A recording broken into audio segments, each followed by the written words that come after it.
Yeah, go listen to The Life of Riley. His last episode is gold. Oh, good. Hey everybody, it's me, Kevin, and welcome to this episode of the Life of Riley podcast. This is the third and final installment in our series on the 2020 election. If you are new to voting, unsure of how the process works, need to register or re-register, or maybe you're just looking for some information about elections in the US, this video is for you. One of the key things to remember this year is that even though we're voting for candidates at the national level, president and vice president, elections are operated by the states. So we're actually having 50 different elections. People make a mistake when they think of our national elections as being run nationally. They are not. It's not the federal government that runs elections. It's each state government. So we've actually got 50 elections plus those for District of Columbia and the territories.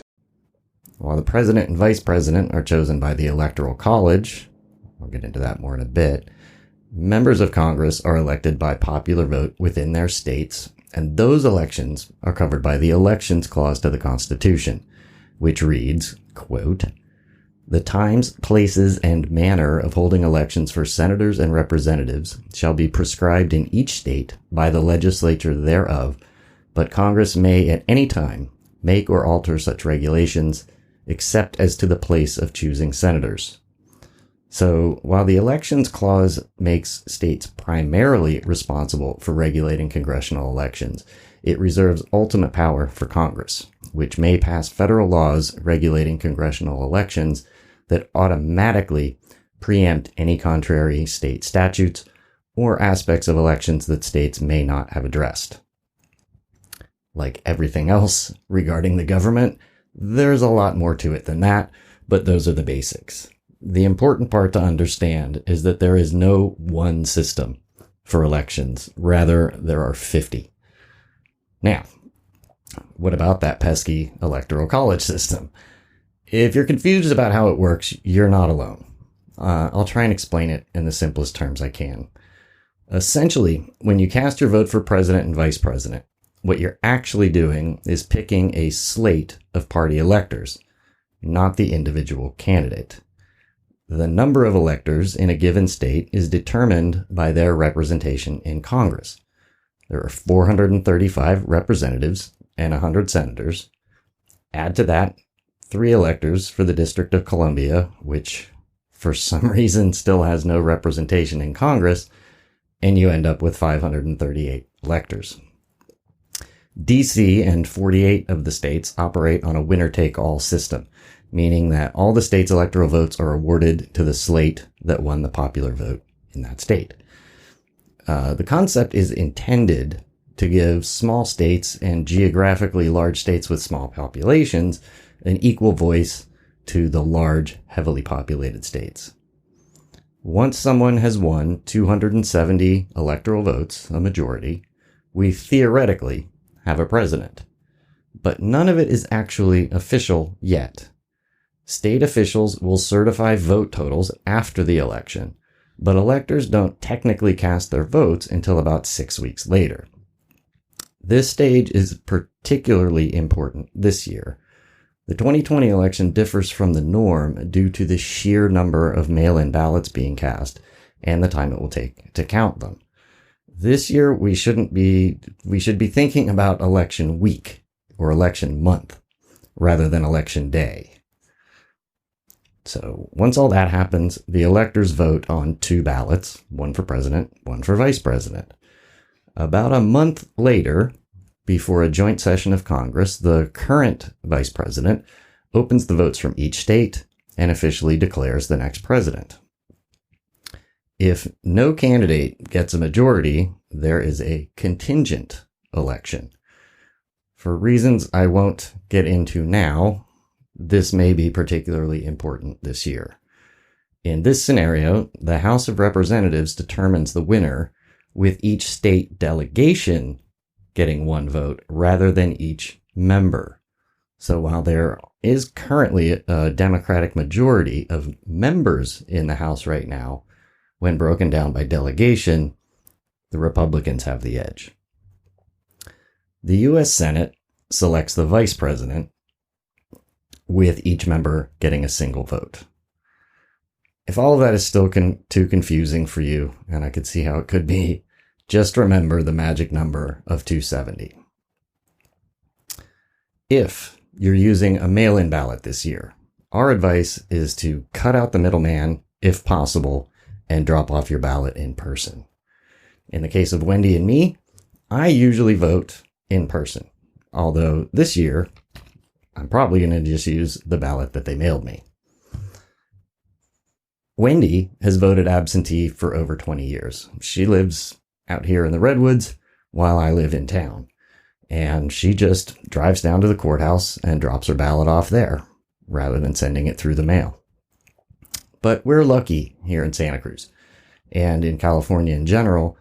We don't have to worry much about voter suppression, and we have a plethora of ways that we can submit our ballots. Your state or county may not be as progressive as ours, so your options might be very limited.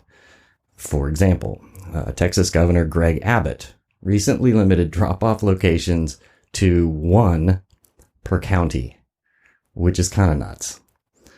Harris County, Texas, is nearly 1,800 square miles with a population of 4.7 million and now has just 1 drop-off location.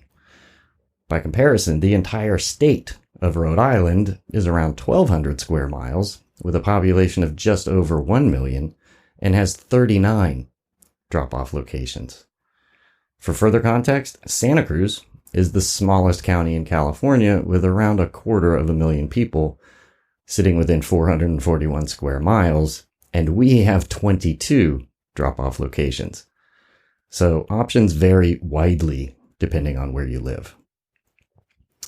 So, how can you learn the laws and regulations specific to your state and county? Most states have an elected Secretary of State that acts as the chief election official. In others, it's the lieutenant governor. Some states appoint a chief election official, either via the governor or the legislature. Still others use a board or a commission to oversee elections. Just like so many things regarding politics, it can be a little confusing. Usually, a visit to your state's website is enough to identify who your chief election official is. You can also contact your county clerk's office or local election officials. A great online resource is vote.org. Let's take a look at their site. Okay, so here we are on the vote.org registration website. You see 2 minutes to vote. All you gotta do is fill out your name, address, date of birth. Email address is required. Cell phone is not. Continue, and they will set you up to register to vote. But if you scroll down here, you can jump directly to your state.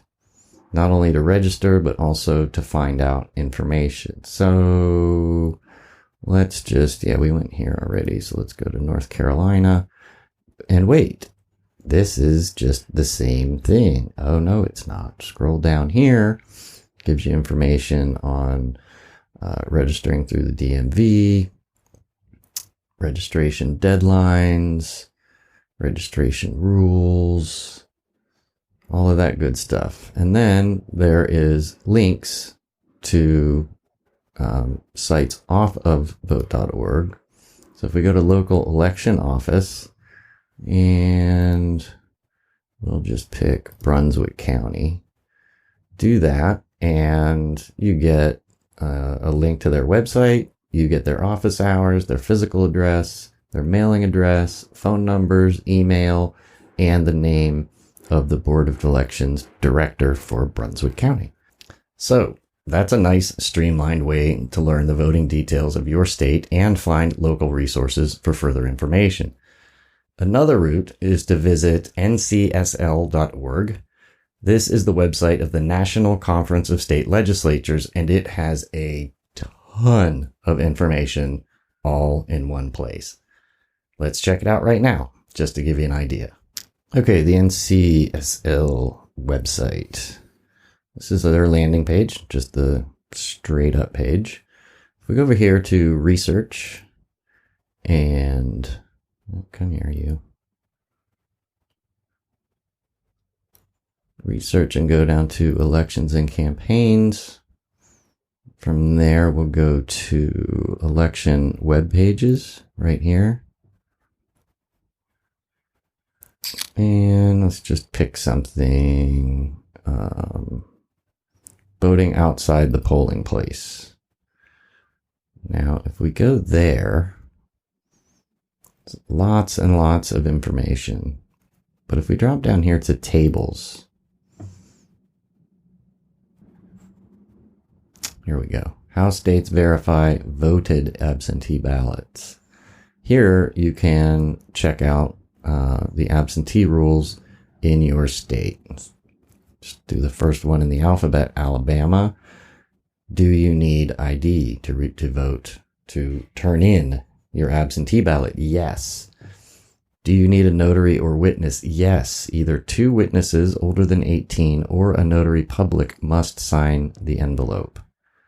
If the affidavit envelope is not signed by the voter and properly witnessed, it is not opened and not counted. More details on this process can be found on the Alabama Secretary of State's website. I went to that website. You do not have the ability to contest it. If they decide that you didn't sign it right, you're just done. Now, what about for us in California? ID needed? No. Witness noted? And all the way down here, if you get rejected, the cause of the rejection shall be written on the face of the identification envelope. Voters are given the opportunity to verify their signatures before the election is certified for their ballots to be counted. That kind of stuff is huge, you guys. Okay? So, anyway, as you can see, this is a massive website with information on pretty much everything you might be looking for, including databases of legislation by state. So you can look up what your legislators have been proposing, which ideas have passed, which ones haven't. You can learn a lot about each member of your legislature by looking at their records. It might even help you decide who you want to keep and who deserves to be voted out. Quick note here. You guys hear that? Oh, hoverfly. Shoo, hoverfly, you bother me. No matter which method of voting you're using, it's a good idea to familiarize yourself with your sample ballot before voting. If for some reason you didn't receive a sample ballot, you can contact your state or local election officials, or you can go to ballotpedia.org. There you can enter your address to see your official sample ballot. They cover the 100 most populous cities and all legislative, statewide, and congressional elections across the country. Next, let's talk about down ballot, or also called down ticket voting. Obviously, this year is a general election, and voting for president and vice president is important, but elections at the state and local level affect you more directly in the short term and could eventually have larger implications. In many areas, like Santa Cruz, sheriffs, judges, and district attorneys are elected officials, all of which are positions of great authority and influence. Also, county supervisors or assembly persons, city council members, and state legislatures. These are all people whose opinions and decisions can and will directly impact your life. So it behooves you to pay attention to who's running, as well as what they do once they're elected. It's also important to consider that in many cases, you're helping these folks begin their political resume. Judges, DAs, local and state legislatures often have aspirations for higher office. You might want to consider that when choosing a candidate. Change begins locally and doesn't happen overnight. If you want to see representative changes at the county, state, and even the federal level, local elections are often the best place to start. For example, if you ever want to see a truly viable third-party candidate at the national level, in most cases, they will first need to pay their dues and move up through the ranks to be taken seriously. And finally, keep in mind the first 3 words of the Constitution: we the people. We are ultimately in charge. Elected officials work for us. And if we don't like the job they're doing, we can fire them via the ballot box. Ours is called a representative democracy for a reason. They are supposed to be our proxies in deciding how our government works and behaves. As an example, look at Mitch McConnell from Kentucky, who is the majority leader in the Senate. There are literally hundreds of House bills, many of them bipartisan, sitting on his desk, which he refuses to even bring to the floor of the Senate for debate. Whether you agree with his politics or not, there is no denying that that is a power grab. His job as senator is not to pick and choose which legislation he personally wants to see discussed. The guy proudly calls himself the Grim Reaper and makes no secret about this blockade. If you're a Kentucky Republican who's sickened by McConnell's behavior, you could have nominated another Republican for the primary election and gotten him out that way. Now, you need to hope that retired United States Marine Corps fighter pilot Amy McGrath is able to unseat him this year. If she doesn't, you won't get another chance until 2026. And I mean, the guy's a monster. Do you really want him representing you and your state on the world stage? Something to think about. Also, it is important to remember that while the president has the spotlight, it is Congress that actually makes things happen at the federal level. Having said that, the chief executive / commander-in-chief is more than just a figurehead. So messages like this from Grover Norquist at the Conservative Political Action Caucus in 2012 are a bit alarming, to say the least. Of these unfunded liabilities and makes them fully funded and individually controlled by individuals. It takes spending from 25% of GDP down to 20% in 10 years and then down to 15% in out years. The Republicans in the House have passed 24 plus bills that create jobs and opportunity and strip out regulations. We just need a president to sign this stuff. We don't need someone to think it up or design it. We have a House and a Senate. The leadership now for the modern conservative movement for the next 20 years will be coming out of the House and the Senate. So focus on electing the most conservative Republican who can win in each House seat and the most conservative Republican who can win in each Senate seat, and then pick a Republican with enough working digits to handle a pen to become President of the United States.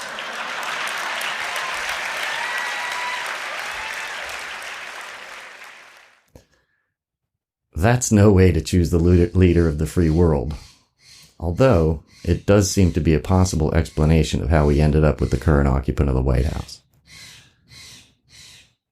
Elections are always important, but this year there's even more at stake than usual. That's why we felt compelled to do our small part in helping explain some of the ins and outs of the process and separate the facts from the propaganda. We sincerely hope you came away having learned something new, and we appreciate you investing the time. Whew. Okay.